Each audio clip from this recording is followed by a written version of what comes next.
The Indiana Fever may have just committed the worst mistake in WNBA history. They could lose millions of dollars as a result. What's happening behind the scenes is considerably more combustible, but no one is talking about it. Music, consider this. At last, a member of a different generation joins your group. She sells out arenas that have been empty for years, instantaneously breaks ratings records, and elevates your team. What is the answer, once more? Music? Nobody seemed to be asking why you continued to bench her. You'll be amazed by this. Okay, music. First, let's talk about the money.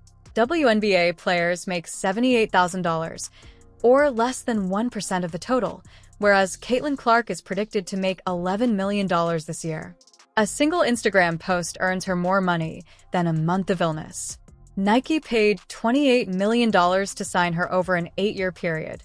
The state, music, and farm all treat her like a queen. Wilson gave her a unique basketball-related phrase. Every business you can think of has open wallets.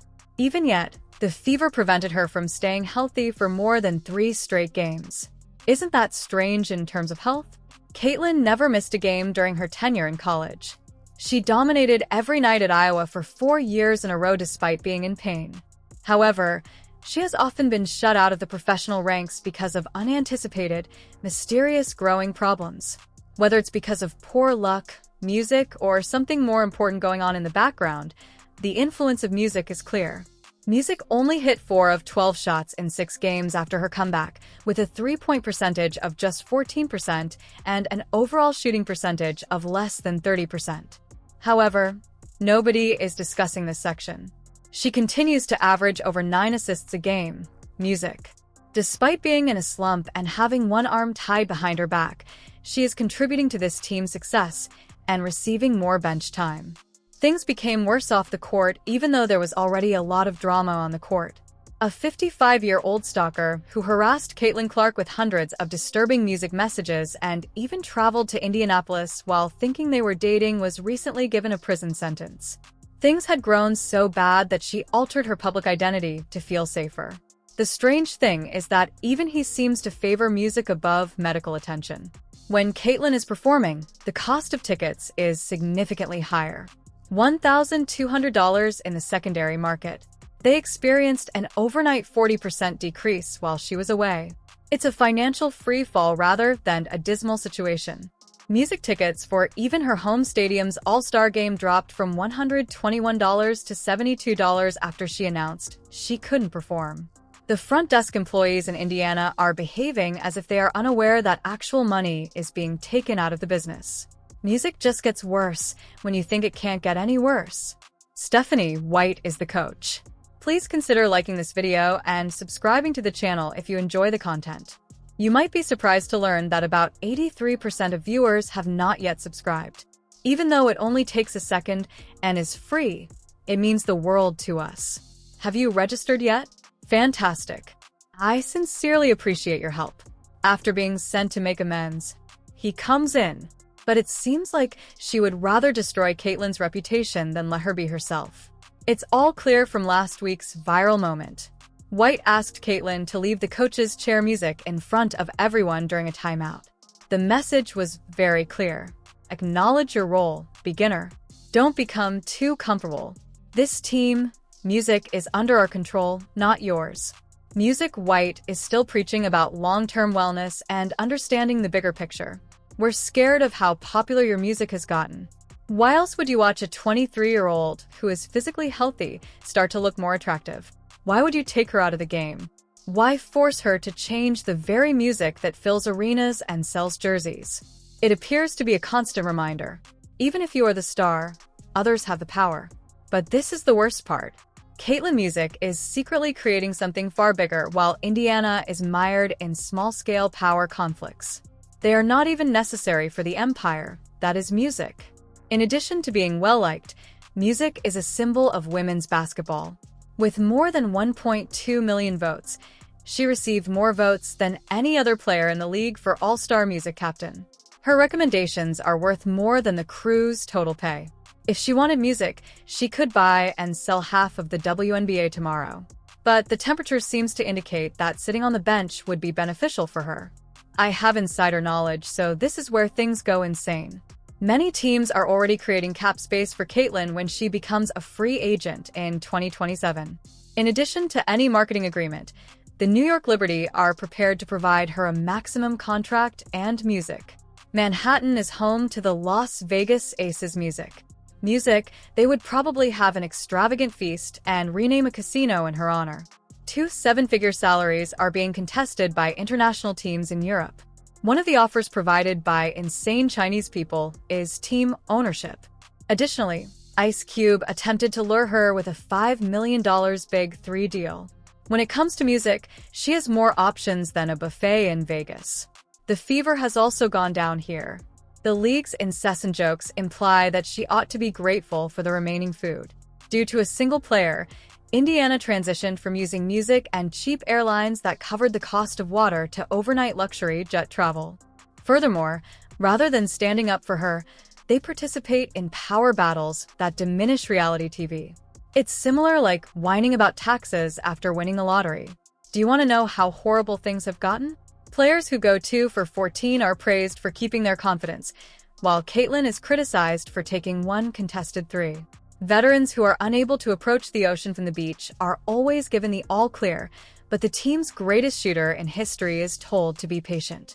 The referees are shaking their heads. Every fan should be enraged by the obvious double standard in music. In contrast, WNBA musicians only get 9% of the league's profits. NBA players get half. When Caitlyn shows up, what happens? Increases business revenue by 500% and attendance by 40%. They are making every effort to get her to go. The funniest thing about music is that Fever Management Music actually thinks they have control over the problem. They think Caitlyn is more in need of them than they are. If they think she needs them more than they need her, they are totally wrong. Caitlyn Clark's music is worth nearly $5 million at just 23 years old. She will have endorsements that will protect her future long after she hangs up her jersey. Music, her loyal fan base would accompany her to Antarctica if she founded the Penguin Basketball League.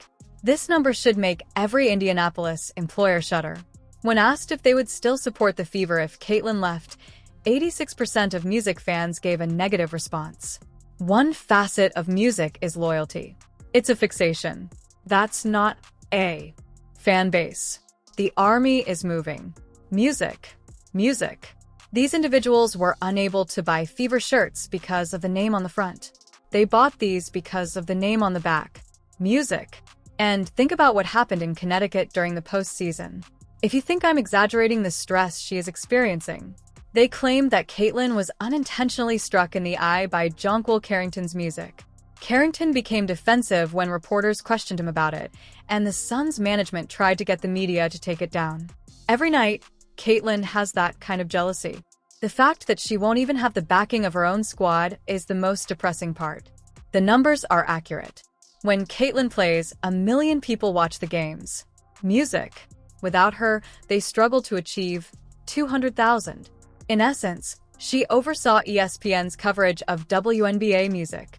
Furthermore, there is a 70% drop in music-related interest in her on social media when she isn't performing. In addition to being a musician, she serves as the league's marketing department.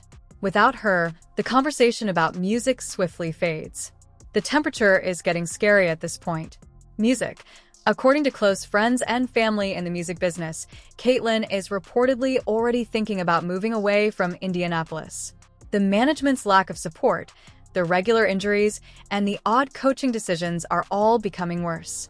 During her time in college, she transformed from the most susceptible superstar in the league to an iron woman who never missed a game. In addition, many people are starting to wonder what music is really doing in this circumstance. The most ridiculous aspect is that the Fever may cause this problem to disappear tomorrow. Music. It is time to terminate anyone who doesn't know what they have. Coaches ought to participate. Give the franchise's keys to Caitlyn. Watch the money pour in, and use music to bring her crew together so she can be herself. Music as well, rather than forcing her to employ an outdated and inefficient strategy. But in Indianapolis, ego takes precedence over economy. Thus, they won't play music. The data tells the story. Cities that draw talent from all generations have the potential to become either cautionary tales or well-established music empires. Right now, the Fever is racing along the second route. Music. They will be the squad that lost Caitlin Clark and mistreated the biggest star in women's basketball history. I hear whispers. Recall that you initially heard music here as well.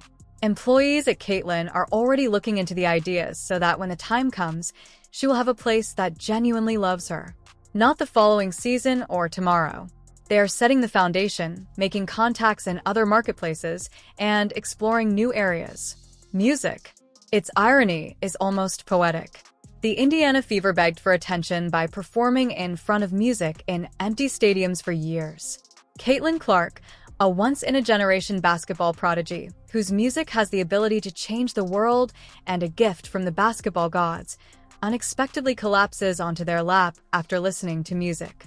In 2 years, Caitlin Clark won't be playing for a Fever team. She will make 3 times as much as Indiana in Vegas, New York, and possibly even overseas, I swear. Music will never be able to live up to the expectations of those who sincerely want her to succeed. Soon, the Fever will once again be insignificant, half-empty gyms, and a footnote in basketball history.